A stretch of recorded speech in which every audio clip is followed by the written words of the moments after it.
Assalamualaikum warahmatullahi wabarakatuh. Hai, bertemu lagi dengan kami dari kelompok 3 di kelas A4 Pengauditan 1 jurusan Akuntansi Fakultas Ekonomi Universitas Andalas. Pada topik kali ini kami akan membahas mengenai bagian 404 audit tentang pengendalian internal dan risiko pengendalian.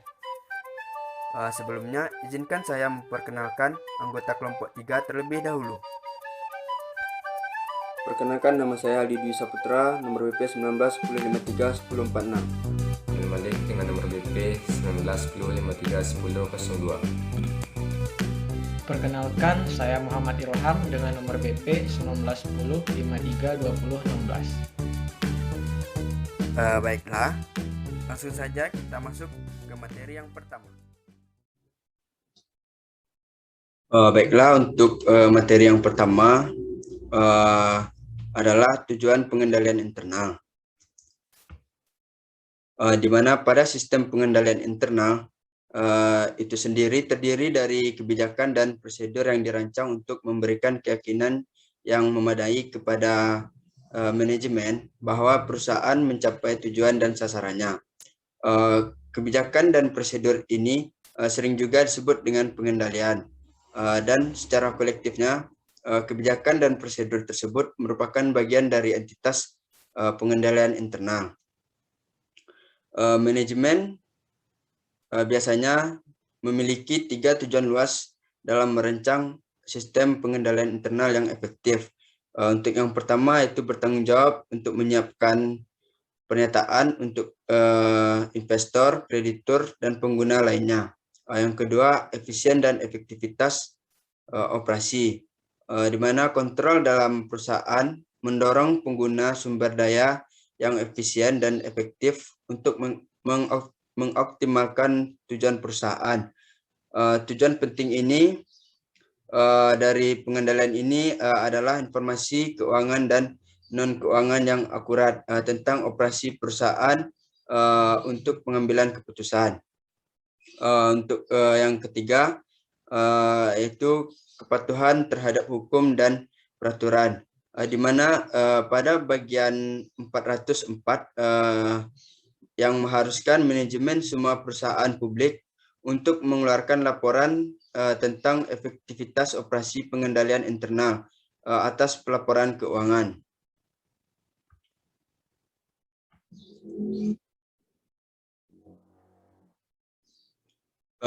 Adapun fokus utama auditor baik dalam audit laporan keuangan maupun audit internal adalah pengendalian atas keandalan pelaporan keuangan, ditambah pengendalian atas operasi dan kepatuhan terhadap hukum dan peraturan yang dapat mempengaruhi pelaporan keuangan secara material.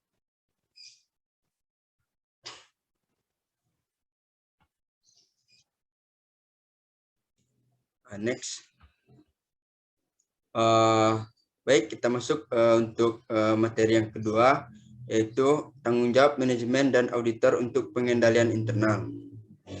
Tanggung jawab untuk pengendalian internal berbeda antara manajemen dan auditor, di mana manajemen bertanggung jawab untuk menetapkan dan memelihara pengendalian internal entitas. Manajemen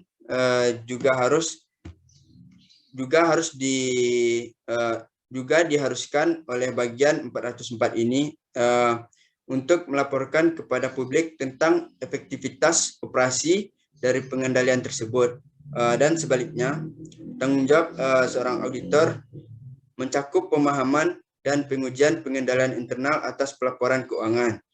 Sejak tahun 2004, auditor perusahaan publik yang lebih besar telah diminta oleh SEC untuk setiap tahun mengeluarkan laporan audit tentang efektivitas operasional atau operasi dari kontrol tersebut.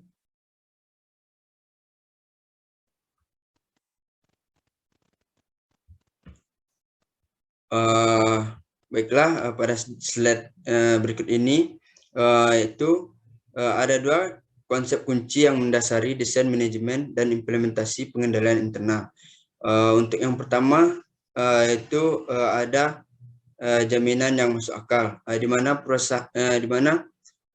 perusahaan harus mengembangkan pengendalian internal yang memberikan jaminan yang wajar, tetapi tidak mutlak, bahwa laporan keuangan telah disajikan secara wajar. Yang kedua yaitu batas inheren, di mana kontrol internal tidak akan pernah bisa sepenuhnya efektif terlepas dari kehati-hatian yang diikuti dalam desain dan implementasinya. Selanjutnya, manajemen bagian 404 pelaporan tanggung jawab. Pada bagian ini, pada bagian 404, bagian A-nya Sarbanes-Oxley ACT, di mana mewajibkan manajemen semua perusahaan publik untuk menerbitkan laporan pengendalian internal yang mencakup hal-hal berikut. Untuk yang pertama yaitu pernyataan bahwa seorang manajemen bertanggung jawab untuk menetapkan dan memelihara struktur dan prosedur pengendalian internal yang memadai untuk pelaporan keuangan. Untuk yang kedua, penilaian atas keefektivitas struktur pengendalian internal dan prosedur pelaporan keuangan sampai dengan akhir tahun buku perusahaan. Berikut adalah penilaian manajemen atas pengendalian internal atas pelaporan keuangan terdiri dari dua aspek utama. Untuk aspek yang pertama yaitu manajemen harus melakukan mengevaluasi desain pengendalian internal atas laporan keuangan. Dan yang kedua, manajemen harus menguji efektivitas operasi dari kontrol tersebut.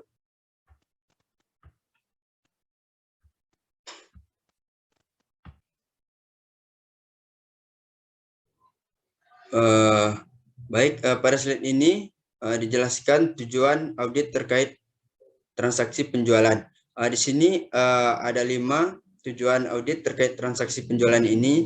Untuk yang pertama yaitu penjualan yang dicatat adalah untuk pengiriman yang dilakukan ke pelanggan yang sudah ada. Untuk yang kedua, penjualan yang dicatat adalah untuk jumlah barang yang dikirim dan ditagih dan dicatat dengan benar. Untuk yang ketiga, transaksi penjualan dimasukkan dengan benar dalam file induk dan diringkas dengan benar. Untuk yang keempat, transaksi penjualan yang diklasifikasikan dengan benar. Untuk yang kelima, penjualan dicatat pada tanggal yang benar.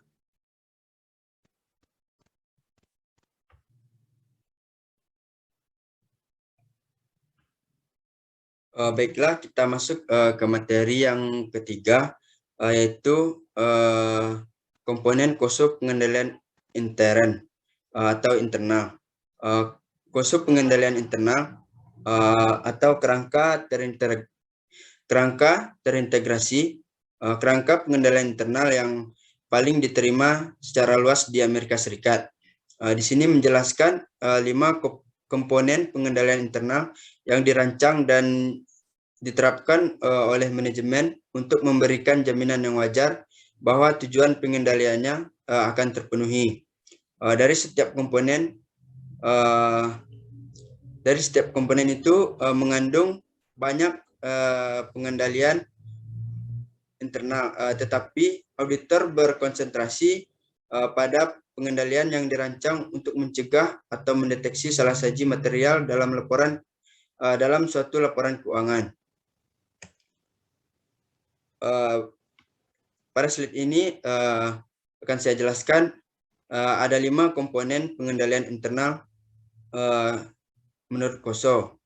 Untuk yang pertama yaitu kontrol lingkungan, yang kedua penilaian risiko, yang ketiga kegiatan pengendalian atau aktivitas kontrol, yang keempat informasi dan komunikasi, dan yang kelima pemantauan.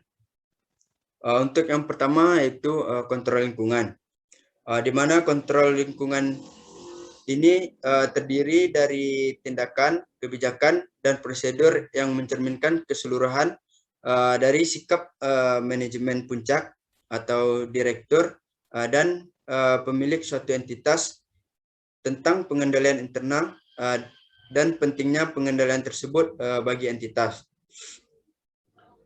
Yang kedua tadi yaitu penilaian risiko, di mana penilaian risiko ini berbeda dari auditor, tetapi terkait erat dengan penilaian pada risiko auditor. Sementara seorang manajemen menilai risiko sebagai bagian dari perancangan dan pengoperasian pengendalian internal untuk meminimalkan kesalahan dan kecurangan, dan sedangkan seorang auditor menilai risiko untuk memutuskan bukti yang diperlukan dalam audit. Jika seorang manajemen secara efektif menilai dan merespon risiko, auditor biasanya akan mengumpulkan lebih sedikit bukti daripada ketika manajemen gagal mengidentifikasi atau merespon risiko yang signifikan.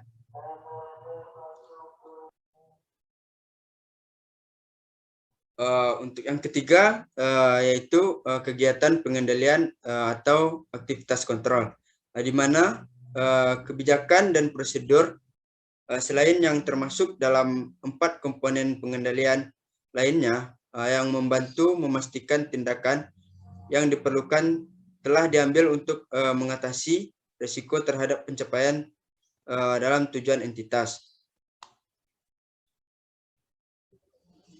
Berikut ada 5 kegiatan pengendalian umum yang jatuh ke dalam 5 jenis. Untuk yang pertama yaitu pemisahan tugas yang memadai. Yang kedua, otorisasi transaksi dan aktivitas yang tepat. Dan yang ketiga, dokumen dan catatan yang memadai. Yang keempat, kontrol fisik atas aset dan catatan. Dan yang kelima, pemeriksaan independen pada kinerja. Untuk selanjutnya akan dilanjutkan oleh rekan saya.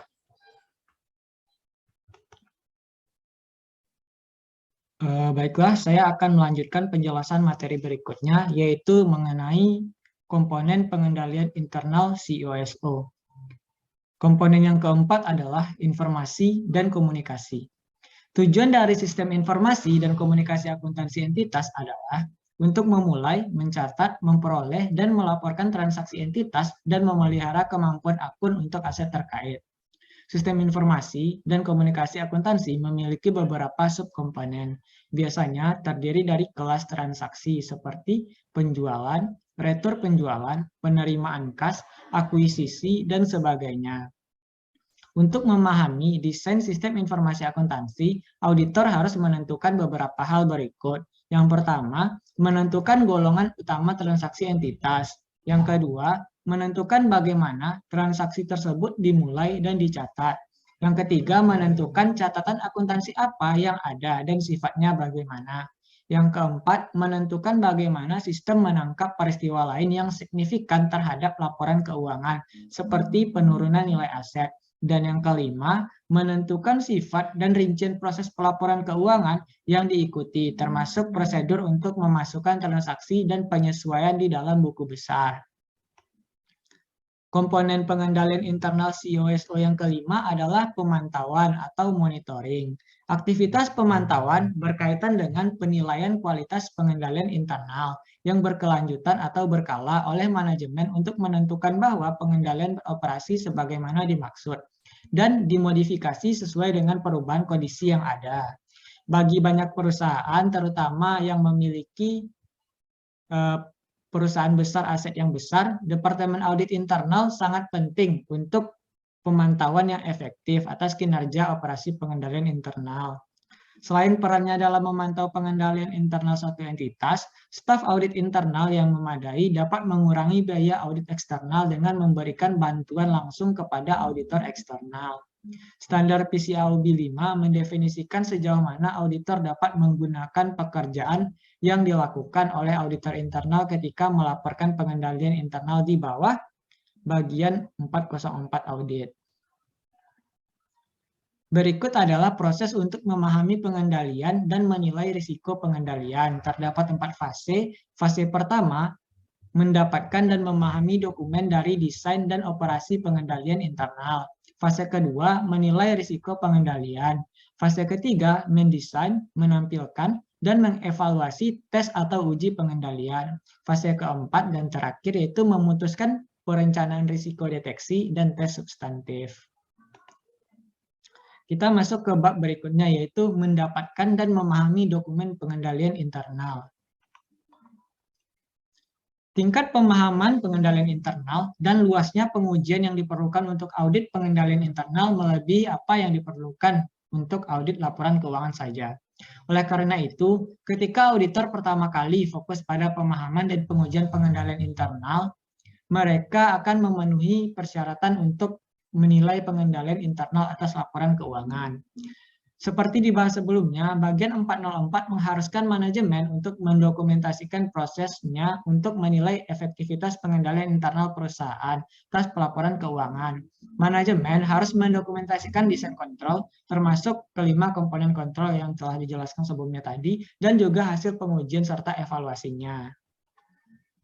Standar audit mengharuskan auditor untuk memperoleh dan mendokumentasikan pemahaman mereka tentang pengendalian internal untuk setiap audit. Pemahaman ini diperlukan baik untuk audit pengendalian internal atas pelaporan keuangan maupun untuk audit laporan keuangan. Dokumentasi manajemen merupakan sumber informasi utama dalam memperoleh pemahaman. Auditor biasanya menggunakan 3 jenis dokumen untuk memperoleh dan mendokumentasikan pemahaman mereka tentang desain pengendalian internal, yaitu yang pertama naratif atau narasi, yang kedua flowchart atau diagram alur, yang ketiga internal control questionnaires atau kuesioner pengendalian internal. Yang komponen-komponen berikut ini akan dijelaskan di slide berikutnya. Baik, yang pertama ada naratif atau narasi. Narasi adalah deskripsi tertulis dari pengendalian internal klien. Narasi yang tepat dari sistem akuntansi dan pengendalian terkait menjelaskan 4 hal berikut. Yang pertama, setiap dokumen dan catatan di dalam sistem. Yang kedua, menjelaskan semua proses yang terjadi. Yang ketiga, menjelaskan disposisi setiap dokumen dan catatan yang ada di dalam sistem. Dan yang keempat, menjelaskan indikasi pengendalian yang relevan dengan penilaian risiko pengendalian. Kedua, ada flowchart atau diagram alur. Diagram alur pengendalian internal adalah diagram dokumen klien atau alur berurutannya di dalam organisasi. Alur yang memadai mencakup 4 karakteristik yang sama yang diidentifikasi untuk narasi. Yang ketiga ada kuesioner pengendalian internal. Kuesioner pengendalian internal menanyakan serangkaian pertanyaan tentang pengendalian di setiap area audit sebagai sarana untuk mengidentifikasi defisiensi pengendalian internal. Selanjutnya kita masuk kepada evaluasi pelaksanaan pengendalian internal. Selain memahami desain pengendalian internal, auditor juga harus mengevaluasi apakah pengendalian yang dirancang telah diterapkan atau telah dilaksanakan. Dalam praktiknya, pemahaman desain dan implementasi sering dilakukan secara bersamaan. Berikut ini metode umum yang digunakan untuk melakukan evaluasi pelaksanaan pengendalian internal. Yang pertama, perbarui dan evaluasi pengalaman auditor sebelumnya dengan entitas. Maaf, saya ulangi. Perbaharui dan evaluasi pengalaman auditor sebelumnya dengan entitas. Yang kedua, buat pernyataan dari personel klien. Yang ketiga, periksa dokumen dan catatan. Yang keempat, amati aktivitas dan operasi entitas. Dan yang kelima, lakukan panduan sistem akuntansi. Oke, kita lanjut kepada bab berikutnya yaitu menilai risiko pengendalian. Auditor memperoleh pemahaman tentang desain dan penerapan pengendalian internal untuk membuat penilaian awal atas risiko pengendalian sebagai bagian dari pengendalian keseluruhan auditor atas risiko salah saji material. Sebelum membuat penilaian awal risiko pengendalian untuk setiap kelas transaksi material, auditor harus terlebih dahulu memutuskan apakah entitas tersebut dapat diaudit. Materi pada bab ini akan dibagi dalam 5 subbab. Yang pertama adalah menilai apakah laporan keuangan dapat diaudit. Yang kedua, menentukan risiko pengendalian yang dinilai didukung oleh pemahaman yang diperoleh. Yang ketiga, penggunaan matriks risiko pengendalian untuk menilai risiko pengendalian. Dan yang keempat, identifikasi kekurangan signifikan dan kelemahan material. Serta yang kelima, komunikasi kepada mereka yang bertanggung jawab atas tata kelola dan surat manajemen. Kita masuk kepada penjelasan yang pertama, yaitu menilai apakah laporan keuangan dapat diaudit. Dua faktor utama yang menentukan kemampuan audit adalah, yang pertama integritas manajemen, yang kedua kecukupan catatan akuntansi. Integritas manajemen sangat penting untuk hubungan berkelanjutan antara klien dan auditor. Jika manajemen tidak memiliki integritas, sebagian besar auditor tidak akan menerima penugasan tersebut. Selanjutnya, catatan akuntansi merupakan sumber penting dari bukti audit untuk sebagian besar tujuan audit. Jika catatan atas akuntansi tidak mencukupi, bukti audit yang diperlukan mungkin tidak tersedia. Misalnya, jika klien tidak menyimpan duplikat faktur penjualan dan faktur vendor, biasanya tidak praktis bagi auditor dalam melakukan audit. Oke, yang kedua adalah menentukan risiko pengendalian yang dinilai didukung oleh pemahaman yang diperoleh. Setelah memperoleh pemahaman tentang pengendalian internal, auditor membuat penilaian awal atas risiko pengendalian sebagai bagian dari penilaian keseluruhan auditor atas salah saji material. Penilaian ini adalah ukuran ekspektasi auditor bahwa pengendalian internal akan mencegah terjadinya salah saji material, atau mendeteksi dan mengoreksinya jika itu telah terjadi. Titik awal bagi sebagian besar auditor adalah penilaian pengendalian tingkat entitas. Secara alami, pengendalian tingkat entitas seperti banyak elemen yang terkandung di dalam lingkungan pengendalian internal, penilaian risiko, dan komponen pemantauan, yang mana hal ini memiliki dampak menyeluruh pada sebagian besar jenis transaksi utama dalam siklus transaksi. Setiap auditor menentukan bahwa pengendalian tingkat entitas dirancang dan dioperasikan. Mereka selanjutnya membuat penilaian awal untuk setiap tujuan audit terkait dengan transaksi untuk setiap jenis transaksi utama dalam setiap siklus transaksi yang ada. Oke, yang ketiga adalah penggunaan matriks risiko pengendalian untuk menilai risiko pengendalian. Banyak auditor menggunakan matriks risiko pengendalian untuk membantu penilaian risiko pengendalian pada tingkat transaksi. Tujuannya adalah untuk menyediakan cara yang nyaman bagi auditor dalam mengatur penilaian risiko pengendalian pada setiap tujuan auditnya. Tahap yang dilakukan untuk mempersiapkan matriks pengendalian adalah, yang pertama, identifikasi tujuan audit. Yang kedua, identifikasi kontrol yang ada. Yang ketiga, identifikasi kontrol dengan tujuan audit yang terkait. Dan yang keempat, mengidentifikasi dan mengevaluasi kekurangan pengendalian, kekurangan signifikan, dan kelemahan material. Baiklah, kita akan menjelaskan secara lebih rinci dari slide sebelumnya. Yang pertama ada identifikasi tujuan audit. Langkah pertama dalam penilaian adalah mengidentifikasi tujuan untuk golongan transaksi, saldo akun, serta penyajian dan pengungkapan yang menjadi dasar penilaian tersebut. Misalnya, hal ini dilakukan untuk kelas transaksi dengan menerapkan tujuan audit terkait. Misalnya, audit terkait tertentu, yang diperkenalkan sebelumnya, yang dinyatakan dalam bentuk umum untuk setiap jenis transaksi utama entitas. Yang kedua adalah identifikasi kontrol yang ada. Setiap auditor menggunakan informasi yang dibahas di bagian sebelumnya tentang memperoleh dan mendokumentasikan pemahaman tentang pengendalian internal untuk mengidentifikasi pengendalian yang berkontribusi dalam mencapai tujuan audit terkait transaksi. Salah satu cara bagi auditor untuk melakukan ini adalah dengan mengidentifikasi pengendalian untuk memenuhi setiap tujuan.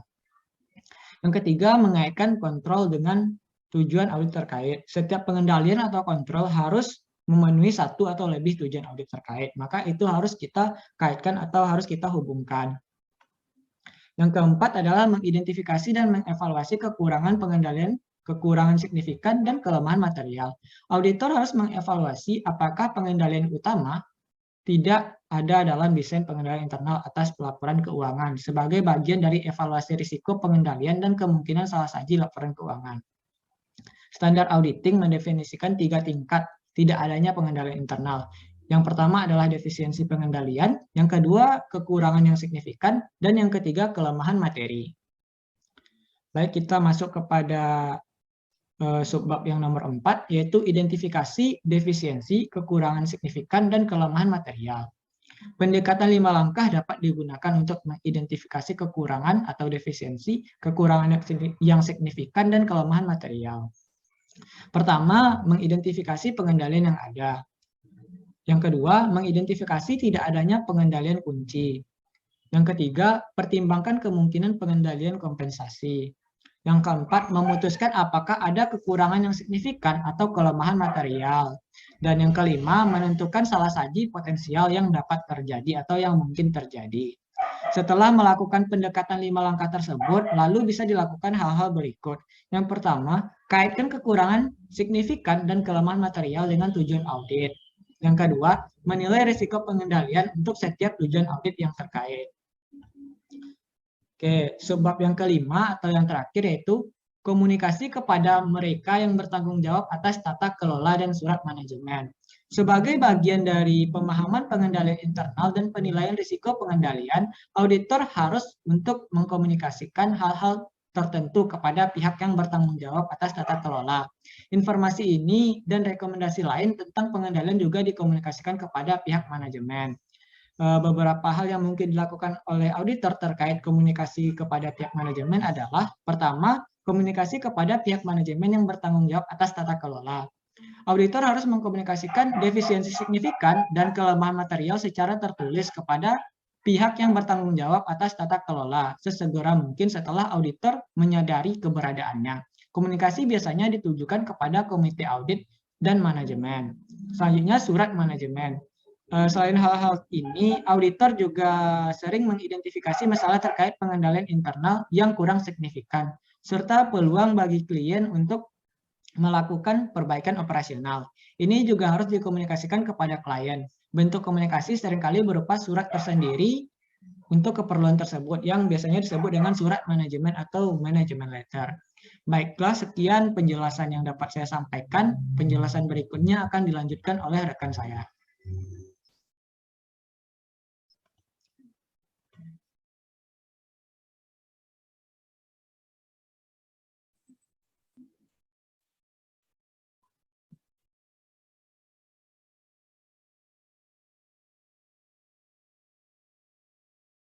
Baiklah, selanjutnya saya akan menjelaskan mengenai uji kontrol. Selama fase pemahaman, auditor telah mengumpulkan beberapa bukti untuk mendukung desain pengendalian dan penerapannya dengan menggunakan prosedur untuk memperoleh pemahaman. Dalam kebanyakan kasus, auditor tidak akan lelah mengumpulkan suatu bukti untuk mengurangi risiko pengendalian yang dinilai ke tingkat yang cukup rendah.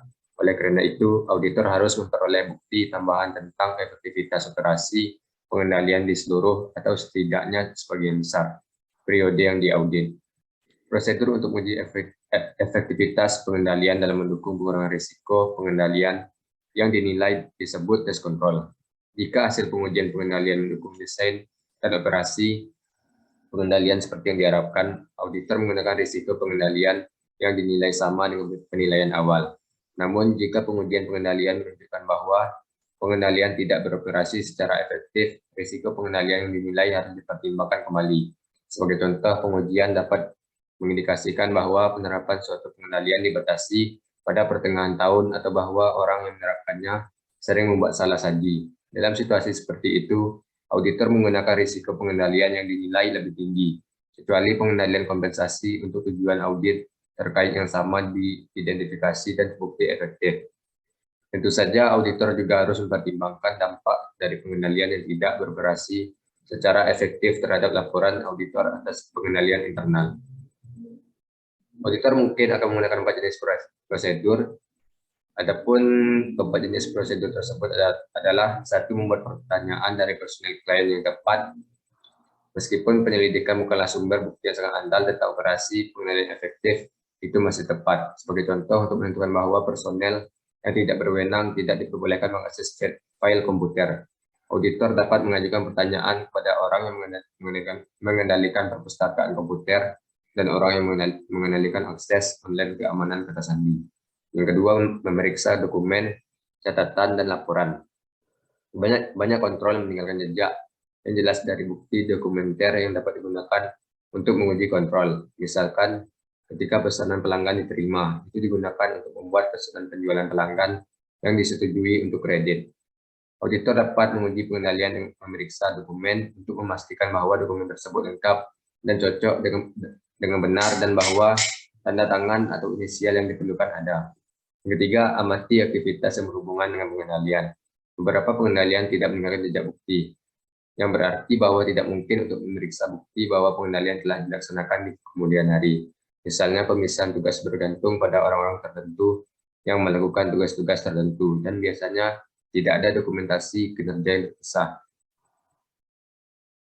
Untuk pengendalian yang tidak meninggalkan bukti dokumenter, auditor umumnya mengamati penerapannya pada berbagai titik sepanjang tahun. Yang keempat, lakukan kembali prosedur klien. Ada juga aktivitas terkait pengendalian yang memiliki dokumen dan catatan terkait, tapi isinya tidak cukup untuk tujuan auditor dalam menilai apakah pengendalian beroperasi secara efektif. Sebagai contoh, asumsikan bahwa harga pada faktur penjualan diperoleh dari daftar harga induk, tapi tidak ada indikasi pengendalian yang didokumentasikan pada faktur penjualan. Selanjutnya itu tentang memutuskan risiko deteksi yang direncanakan dan uji substantif desain. Auditor menggunakan kontrol untuk menentukan risiko deteksi yang direncanakan dan pengujian substantif terkait untuk audit laporan keuangan. Auditor melakukan ini dengan menghubungkan penilaian risiko pengendalian dengan tujuan audit terkait saldo untuk akun yang dipengaruhi oleh jenis transaksi utama dan dengan 4 tujuan audit, penyajian, dan pengungkapan. Tingkat risiko deteksi yang tepat untuk setiap tujuan audit terkait saldo kemudian diputuskan dengan menggunakan model risiko audit. Selanjutnya tentang pelaporan pengendalian internal. Ruang lingkup laporan auditor atas pengendalian internal dibatasi untuk memperoleh keyakinan memadai bahwa kelemahan material dalam pengendalian internal telah diidentifikasi. Dengan begitu, audit tidak dirancang untuk mendeteksi defisiensi dalam pengendalian internal yang secara individual atau secara keseluruhan, lebih ringan daripada kelemahan material. Perbedaan antara defisiensi signifikan dan kelemahan material telah dibahas sebelumnya. Yang pertama, ada tentang pendapat wajar tanpa pengecualian. Auditor akan mengeluarkan opini wajar tanpa pengecualian atas pengendalian internal atas laporan keuangan jika terdapat 2 kondisi, yaitu yang pertama tidak ada kelemahan material yang teridentifikasi, yang kedua tidak ada pembatasan ruang lingkup pekerjaan auditor. Selanjutnya tentang opini yang tidak diinginkan. Ketika 1 atau lebih kelemahan material ada, auditor harus menyatakan pendapat tidak wajar atas efektivitas pengendalian internal. Penyebab paling umum dari opini tidak wajar dalam laporan auditor atas pengendalian internal adalah ketika manajemen mengidentifikasi kelemahan material dalam laporannya. Selanjutnya, memenuhi syarat atau disclaimer of opinion. Pembatasan ruang lingkup mengharuskan auditor untuk menyatakan pendapat wajar dengan pengecualian atau tidak memberikan pendapat atas pengendalian internal atas pelaporan keuangan. Jenis opini ini dikeluarkan ketika auditor tidak dapat menentukan apakah terdapat kelemahan material karena pembatasan ruang lingkup audit atas pengendalian internal, atas pelaporan keuangan atau keadaan lain di mana auditor tidak dapat memperoleh bukti yang cukup. Dan 4 tanggapan berikut terhadap pertemuan ini mungkin: 1. Karena terdapat kesalahan material dalam laporan keuangan, sehingga auditor harus mempertimbangkan apakah salah saji tersebut mengindikasikan adanya kelemahan material. Menentukan apakah salah saji tersebut sebenarnya merupakan kelemahan material atau defisiensi signifikan memerlukan pertimbangan dan bergantung pada sifat dan ukuran salah saji tersebut. Yang kedua, auditor dapat mengeluarkan opini wajar tanpa pengecualian atas laporan keuangan jika klien menyesuaikan laporan untuk mengoreksi salah saji sebelum diterbitkan. Yang ketiga, manajemen kemungkinan akan mengubah laporannya tentang pengendalian internal untuk menegaskan bahwa pengendalian tidak beroperasi secara efektif. Yang keempat, auditor harus mengeluarkan opini tidak wajar atas pengendalian internal atas laporan keuangan jika kekurangan tersebut dianggap sebagai kelemahan material. Selanjutnya tentang mengevaluasi, melaporkan, dan menguji pengendalian internal untuk perusahaan dan publik. Yang pertama, ada persyaratan pelaporan. Dalam audit perusahaan dan publik tidak ada persyaratan untuk audit pengendalian internal atas pelaporan keuangan. Oleh karena itu, auditor berfokus pada pengendalian internal hanya sejauh diperlukan untuk melakukan audit yang berkualitas atas laporan keuangan. Standar pengesahan memberikan panduan ketika entitas dan publik menugaskan auditor untuk melakukan pemeriksaan terhadap desain dan efektivitas operasi pengendalian internal atas laporan keuangan yang terintegrasi dengan audit atas laporan keuangan. Pendekatan untuk audit terintegrasi dari perusahaan publik di bawah standar pengesahan konsisten dengan pendekatan audit terintegrasi dari perusahaan publik di bawah PCAUB standar 5. Yang kedua, tingkat penilaian internal yang diperlukan. Manajemen bukan auditor yang bertanggung jawab untuk menetapkan penilaian internal yang memadai di perusahaan publik, seperti halnya manajemen untuk perusahaan publik. Jika lingkungan pengendalian atau dokumentasi tidak memadai, auditor dapat memutuskan untuk menarik diri dari perikatan atau mengeluarkan pernyataan tidak memberikan pendapat atas laporan keuangan. Selain itu, pernyataan tidak memberikan pendapat atas laporan keuangan. Selain itu, perusahaan dan publik yang dikelola dengan baik memahami pentingnya pengendalian yang efektif untuk mengurangi kemungkinan kesalahan dan penipuan, dan untuk meningkatkan efektivitas dan efisiensi. Ketiga, tingkat pemahaman yang dibutuhkan. Standar audit mengharuskan auditor memperoleh pemahaman yang cukup tentang pengendalian internal untuk menilai risiko pengendalian. Dalam praktiknya, prosedur untuk memperoleh pemahaman tentang pengendalian internal sangat bervariasi dari satu klien ke klien lainnya. Untuk klien dan publik yang lebih kecil, banyak auditor memperoleh tingkat pemahaman yang cukup hanya untuk menilai apakah laporan tersebut dapat diaudit dan untuk mengevaluasi lingkungan pengendalian atas sikap manajemen terhadap pengendalian internal. Jika auditor menentukan bahwa sikap manajemen secara keseluruhan tentang pentingnya pengendalian internal tidak memadai untuk mendukung 4 komponen pengendalian internal lainnya, auditor menilai risiko pengendalian secara maksimal dan merancang serta melaksanakan prosedur substantif yang terperinci. Untuk klien yang lebih besar, pemahamannya bisa sama dengan dijelaskan untuk perusahaan publik. Yang keempat, menilai risiko pengendalian. Perbedaan terpenting dalam perusahaan dan publik dalam menilai risiko pengendalian adalah penilaian risiko pengendalian secara maksimal untuk setiap semua tujuan yang terkait dengan pengendalian ketika pengendalian internal untuk tujuan atau sasaran tersebut tidak ada atau tidak efektif. Yang kelima, luas pengujian pengendalian yang diperlukan. Auditor tidak akan melakukan pengujian pengendalian ketika auditor menilai risiko pengendalian secara maksimal karena pengendalian yang tidak memadai. Ketika risiko pengendalian dinilai di bawah maksimum, untuk perusahaan dan publik, auditor merancang dan melaksanakan kombinasi pengujian pengendalian dan prosedur substantif untuk memperoleh keyakinan memadai bahwa laporan keuangan telah disajikan secara wajar. Sekian penjelasan dari saya, dikembalikan kepada moderator.